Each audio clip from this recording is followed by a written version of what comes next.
Hello and welcome to the programme. I'm Takumbo Salako. Well, 1 million cases globally and most of them here in Europe. Let's have a look at the latest figures coming from the Johns Hopkins University in the United States, and we can see it's not a pretty picture at all. COVID-19 has devastated businesses, governments and most importantly families all over the world. It's claimed more than 50,000 lives now. This pandemic, of course, which began here in China 4 months ago and has swept across the world, touching every continent, forcing billions into lockdown. Now, the United States is the epicenter of this pandemic. It's the country, of course, where more than it's the worst infected country in the world, and health experts say the worst is yet to come. The White House expects up to 240,000 people to die of COVID-19 in the coming months if the containment measures go according to plan, of course. If they don't, the death toll could be in the millions. Face masks are now being used by people to protect themselves from the virus, but opinion remains divided, though, on their effectiveness. The World Health Organization, until now, has recommended masks only be used by sick people and health workers. But some Asian countries say they help prevent the spread of the virus, especially people infected with COVID-19 who may not show any symptoms. Well, we'll be focusing on three main issues tonight. A trio of experts are joining us here to answer all of your burning questions. Joining us from London to talk about health is Dr. Jenny Vaughan. She's a consultant physician representing the Doctors Association in the United Kingdom and all of its members who are on the front lines in British hospitals. We'll also be talking online safety, where this pandemic, of course, has generated a flood of rising crimes as well as misinformation that we've been tackling here. Lisa Forte is here to tell you how to avoid it. She's a partner at Red Goat Cybersecurity in Bristol.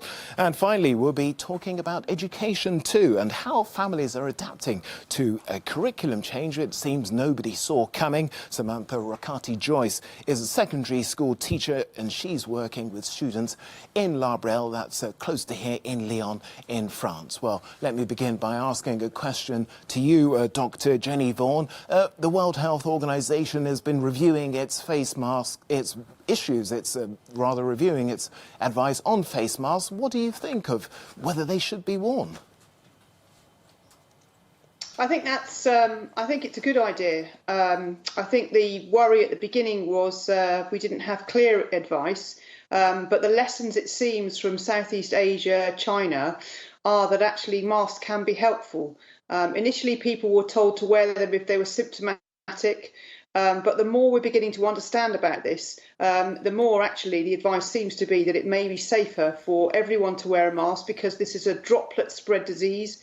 We know the droplets can hang in the air. There have even been studies showing that if you talk loudly, more droplets can be spread in the air and they can hang around for at least 3 hours. I actually think it's very sensible advice, and certainly in hospitals where it's very hard to do social distancing, where you're looking after patients, I think it's very sensible that our advice has changed and that actually more people are being advised to wear masks in any patient areas and even non-clinical areas where they may come across anyone with the virus, because of course we know that this virus has what we call an asymptomatic period where people may not be displaying symptoms but actually they are infectious. And so if you come across one of those people, or you are one of those people, you don't want to be spreading that to other people. So I think it's looking like very sensible advice. Now, it's not your area of expertise. I'm talking to you, Lisa Forte, of course, but it is a security issue. What are your thoughts over face masks? Well, for instance, from a scam perspective, we have actually seen cases where companies have spent hundreds of thousands of euros actually purchasing masks from companies that claim they have them, and then the masks don't show up. And so this need for masks actually generates a little bit of a risk here for scammers to start, selling fake PPE and similar equipment. OK, let me turn to you now, Samantha Rakati-Joyce, secondary school teacher here in Lyon. Do you think face masks are something that should be worn? Do you feel more comfortable wearing one when you go out to do your shopping? Well, to start with, I didn't wear them at all, but the last couple of days I have been, because we've been getting more and more reports about wearing them. So I've decided that it's possibly a good thing to do, but I'm not scientifically certain quite how good they are. But I just have to follow the advice, really. OK, well, let's go over to Alex now, who's been taking some questions from us in the Cube. Alex, what have you been hearing? Well, absolutely, Tokes. We are, of course, live on Facebook, Twitter and YouTube. We're streaming. Please send your questions in. Just a couple have jumped out at me here. I mean, some of the questions, it's about this asymptomatic nature of this virus, of this infection, and we were just talking about it there. So should more focus, they're asking, be put on telling people, even if they're showing no symptoms, almost to act as if they were? Perhaps people should be in the mindset of, maybe I have this virus, as opposed to, I'm fine until I start feeling sick. So how should we treat this virus, even if we have no symptoms? OK, well, Dr. Vaughan, that sounds like a question for you. I absolutely, there cannot be too much respect, in one way, given to taking advice that is you're being very careful. We've all been told here in the UK that we should be staying at home. We should be considering looking for symptoms, but absolutely we have to treat each other and socially distance so it's appropriate and is responsible, so that when you go out shopping, even if you're not displaying symptoms, that you separate at least 6 feet, and that you assume that anyone you could meet could have it, even though they're not obviously affected. And that you obey those rules. I would like to add one thing, though, because this is a very important caveat. I am worried here in the UK that we've seen a significant drop-off in the number of people actually going to hospital with important conditions that they would normally go to hospital with.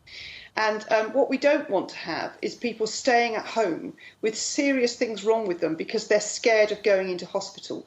We are here to treat people, obviously, with COVID-19, but we are also here for people who are suffering from all the major problems that they would normally come into hospital for. So we are very worried about that. And the other thing I'd like to say is, if you do have symptoms and you do start displaying what we call more red flags, like you're becoming breathless, your fever returns, having got initially better, you start getting nasty abdominal pain, please don't just suffer in silence. There is often a second phase to this virus that can occur 5 to 7 days afterwards, and paradoxically people can sometimes feel better and then get worse very quickly. Please think about seeking medical help, especially if you become breathless. Well, that's a very important message that you've just put across there, that it's not obviously quite business as usual, but people who do have extreme needs have been urged to come forward. Samantha Rakati-Joyce, let me turn to you now in these unusual times. I've got a question from my own here, from Jack here in Lyon, who says, are you comfortable with the new methods of teaching that's really been forced upon you? Comfortable. We're learning to be comfortable. It was difficult to start with. I think now, we're 3 weeks into confinement, so we're starting to get a bit more used to what we're doing. But it has been a very big learning process the past couple of weeks, because our whole teaching practices have had to be changed. We've had to get used to preparing lessons to give to pupils, to try and help them, to guide them through new notions that they're learning, but without actually having any feedback at all whatsoever from pupils, which is very, very hard. I wouldn't say we're comfortable with it, but we're trying to do it as well as we can, as well as we possibly can, by integrating parents as well, and trying to help, as I say, guide the pupils through what they're learning as easily as possible. But it's not easy, and it's not easy for a lot of them because they're on their own. They're not in a classroom situation. They haven't got the help of the teacher, and they haven't got the help of their friends in class, and it's quite tough for them. So, no, comfortable not yet, but we're working on it. Well, a struggle all round in that deafening silence, not only on the streets for those of us who are leaving the home, but also there in the classroom. Well, let's get some more questions now. Alex in the Cube has some more for us. Well, I think this is one really talks for all three of our guests, and this is an interesting point, because even if you yourself are self-isolating, you might be sharing a house with your family, friends, a partner. So what happens if they're going out and coming back in? This is a question I've been talking to Asma on Twitter. She's saying that while her brother isn't a healthcare professional, she's a bit concerned that maybe when he's going out and coming back in, he's not really being careful enough. So the question really is, what should you do if members of your household are, say, going to the shops, bringing back packets and this kind of thing, when people return? Do we need almost a disinfection station at the front? How should we react to that? I think one really for all three of you two to have a go at. OK, well, why don't we put that question firstly to you, Lisa Forte. What's your thoughts on that? I mean, I have no science to back this up. I'm not a doctor or a virologist or anything like that. But I've sort of been disinfecting food packets and things like that. I wasn't really sure how long it could survive. And I was thinking, well, actually, if someone who is infected goes to the store and touches, I don't know, a packet of tomatoes, and then I go and pick that same packet up, could I get it? So I've been disinfecting it. I don't know how useful that's actually been, whether that's actually making a difference. But, you know, it makes me feel like I'm doing something, I suppose.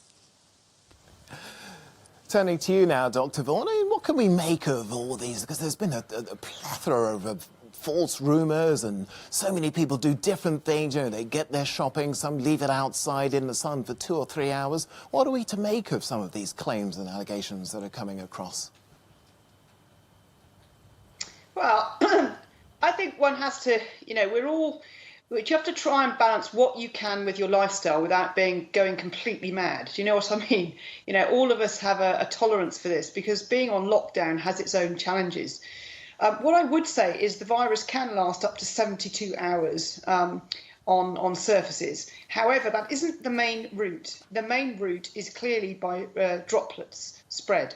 So if someone was going out of the house to a normal job and then coming back, my advice to them actually is when they come in the house they could do things like change their clothes, have a shower, change their shoes. OK, that would be very sensible advice to give.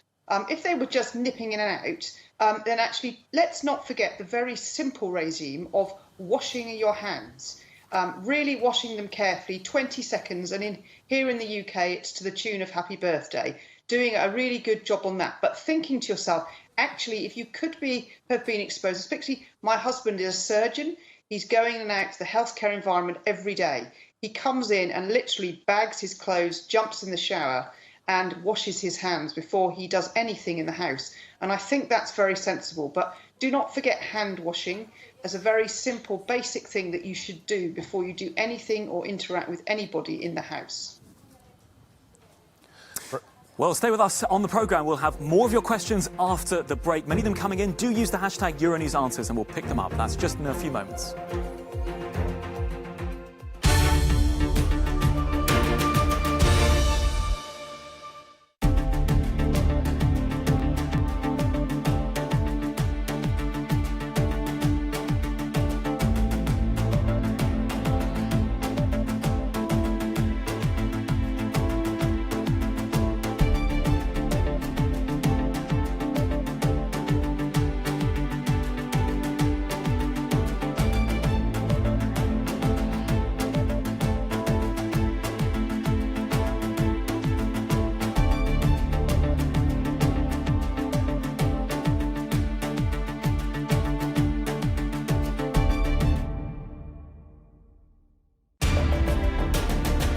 Tonight on Euronews.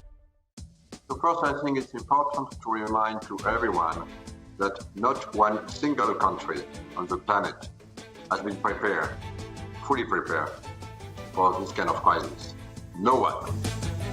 Thierry Breton, EU Commissioner for the Internal Market, is our guest on the Global Conversation. That's on Euronews and Euronews.com.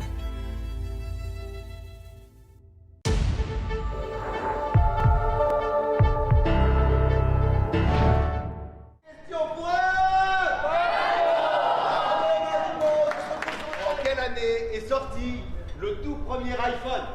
2006. 2007. 2007. Bravo. Christine, tu vois pas? Qui a réalisé Kill Bill?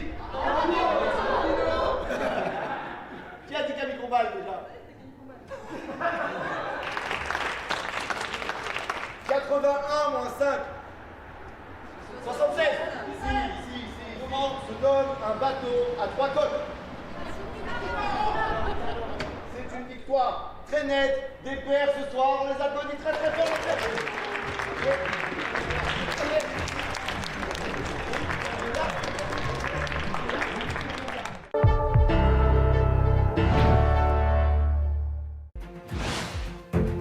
Welcome back to this very special edition of Euronews, taking your questions on the COVID-19 pandemic. Now, of course, you can send those in at any point using the hashtag EuronewsAnswers. We're streaming live right the way across social media.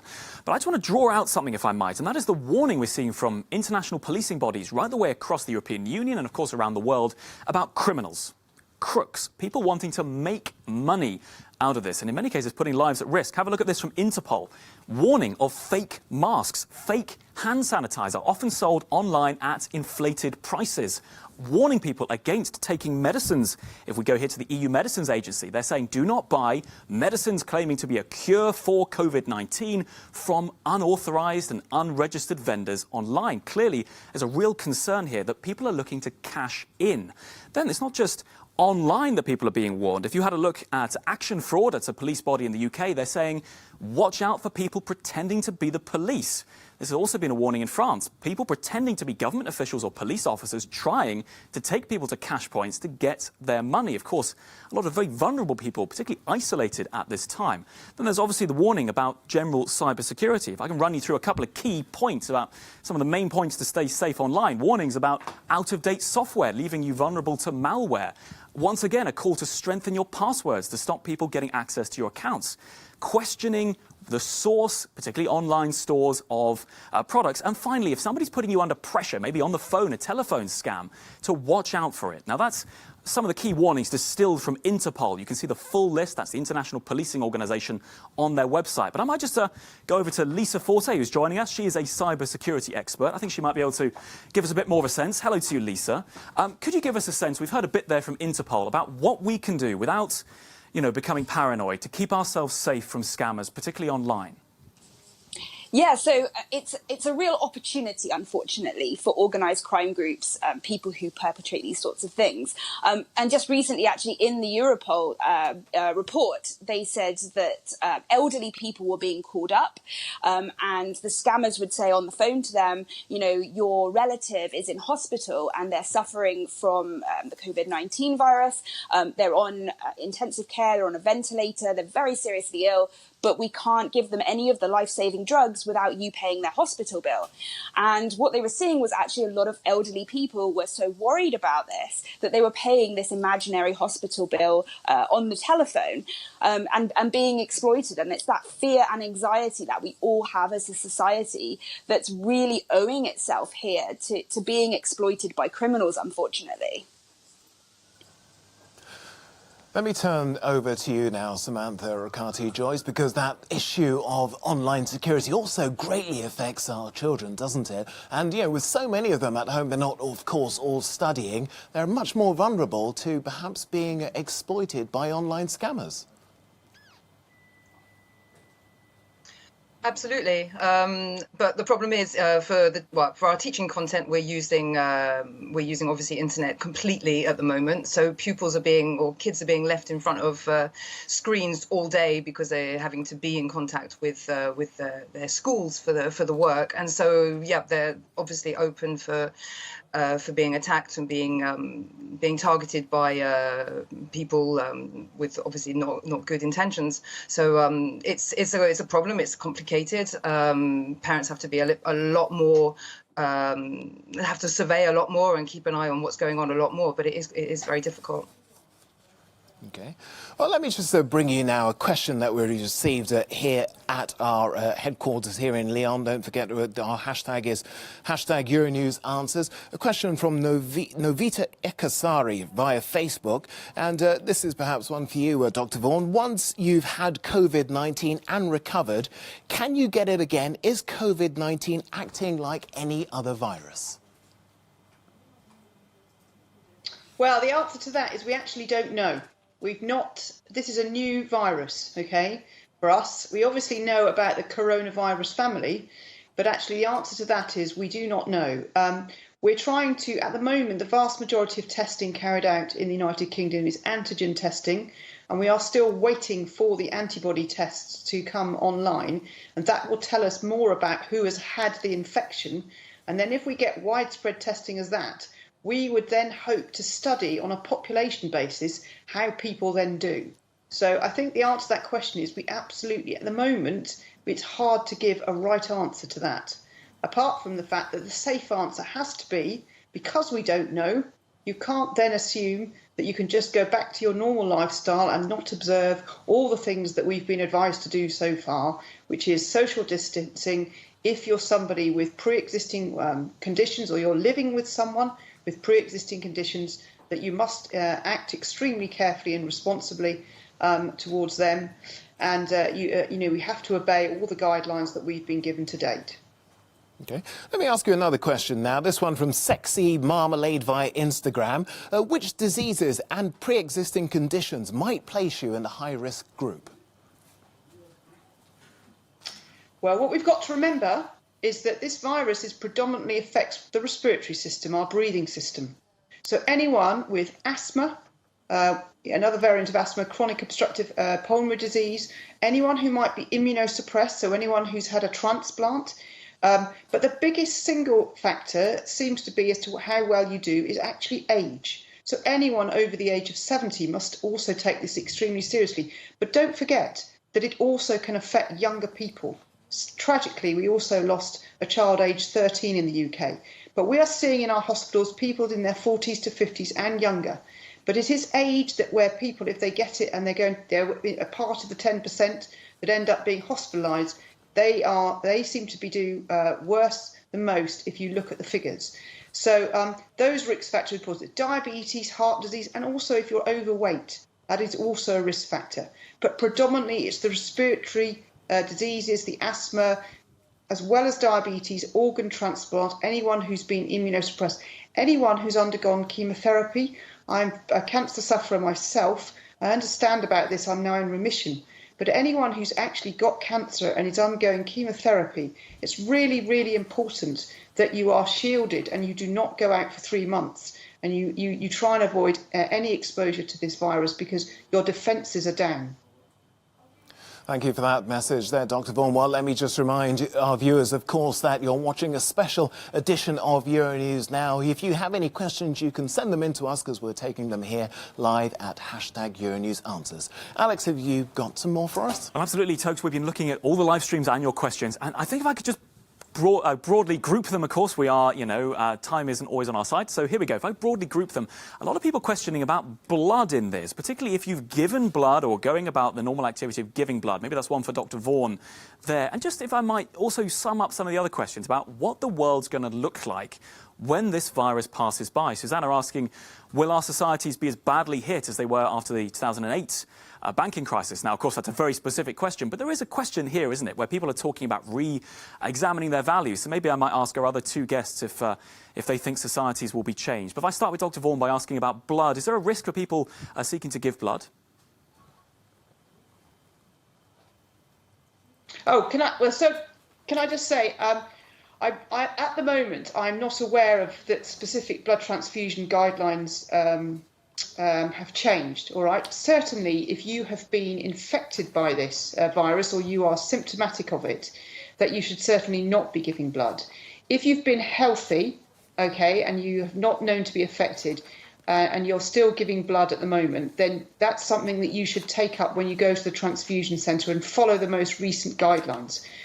Because we at the moment don't have widespread antibody testing, it's a difficult one to answer. But certainly, if you've been symptomatic or you have been near someone who's been symptomatic, I wouldn't advise that you actively give blood at the moment. Now, we don't have much time left, but let me just ask a question to all of you, because so many of us, if we can look beyond this confinement, are wondering what the world is going to look like when we emerge from this lockdown. How do you see it affecting all of your industries? If I could start with you, Samantha Jakarta. Well, definitely in terms of teaching or in schools, things will change. Our relationships are changing a lot at the moment with parents, with the pupils as well, because obviously we're communicating through the internet. A lot of parents have been in contact with us because they have many questions about their day-to-day organizing. But we've been able to find a way of communicating together, which is very different from in the past. Parents are also explaining to us how much they realize that, or they're beginning to understand how complicated our job is as well. So I think it's actually going to help us all to understand each other a lot better in terms of how we go about educating children and how we can work together, parents and teachers, to get where we need to go, really. Lisa Forte, over to you. Do you see the world being a safer place online in a few months' time, perhaps? I'm not so sure about that, to be honest. Just sort of looking at the situation now, cyber criminals have been very active. Certainly things like hospitals, for example, have been targeted a lot because they don't have the ability to have their systems offline for 2 weeks or whatever it takes. And I think the thing is that ultimately we're still online. People have gone and worked from home, which creates more vulnerabilities. And I think the issue really from cybersecurity is more what happens economically. And businesses will have a lot on their plates, no doubt, post-pandemic. And so the danger is that cybersecurity gets knocked down that priority list. And that's going to be a very grave error, I think, for a lot of businesses. Lisa Forte, cybersecurity expert, joining us from Bristol. Thank you. As well as you, Samantha Riccardi-Joyce, joining us here from Lyon. And finally, a thank you to you, Dr. Jenny Vaughan, from the Doctors Association in the UK. That's all we have time for. Can I just say one other thing? Possible. I'm afraid we've run out of time, Dr. Vaughan. Yep, OK, but go for it. That's all right. Oh, I just wanted to, don't want to stop people, encourage people donating blood, please. People still need to donate blood. They just need to take regular advice. What we can't do is run out of blood at this particular time. And most people agree that if you are stable after 14 days, you should be safe, but apply for local guidelines. But please don't stop going to give blood. All the safety will be observed at the centres. We mustn't stop blood supplies coming in. I did want to add that. That's very important. Thank you very much for that, Dr. Vaughan, for having that final message for us. Thank you again for joining us here on the programme for this special edition of Euronews tonight. Euronews Now. We hope we've answered some of your questions. Do stay safe and stay at home.